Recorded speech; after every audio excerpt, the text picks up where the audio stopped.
Conan Mustain. I'm a general and colorectal surgeon at UAMS.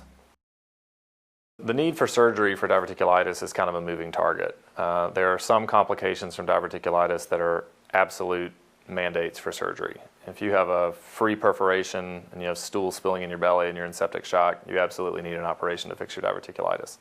If your diverticulitis erodes into another organ, as it can, the colon can erode into the back of the bladder and cause what's called a fistula, or a connection between the colon and the bladder. Patients will notice that there's air in their urine when they go to the bathroom, or even flecks of stool sometimes in their urine.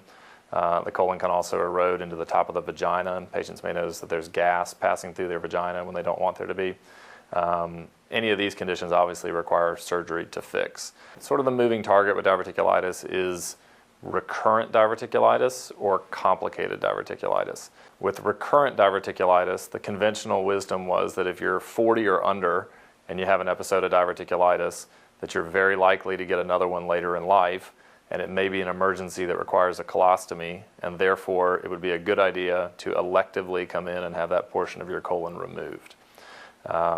Similarly, for patients that had 2 attacks total at any age, we told them that they needed to have that portion of their colon removed to prevent a 3rd attack.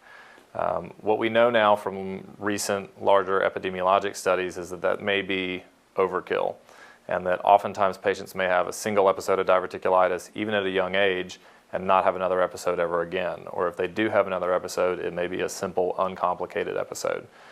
One study reported that we would have to take out 18 colons in order to prevent 1 emergency colostomy. And so this has changed the thinking a lot on surgery for elective surgery for recurrent episodes of diverticulitis. And I think we have to address these on a case-by-case issue. Obviously, somebody who's had to take 2 weeks off of work in the last 6 months for a smoldering attack of diverticulitis that never quite gets better and keeps coming back and causing problems, that person may benefit significantly from having that portion of their colon removed. Patients really want to get back to a normal life. That's what's most important for most people.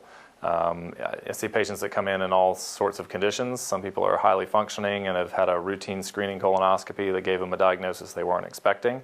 Other patients have been severely debilitated by their disease for months or years before I see them. My goal for each of those patients is to get them to their highest functioning capacity. If they're feeling great and doing great, I want to keep them that way. If they're miserable and there's something I can help with, I'd like to get them back to doing the things that they were doing before they got in that condition.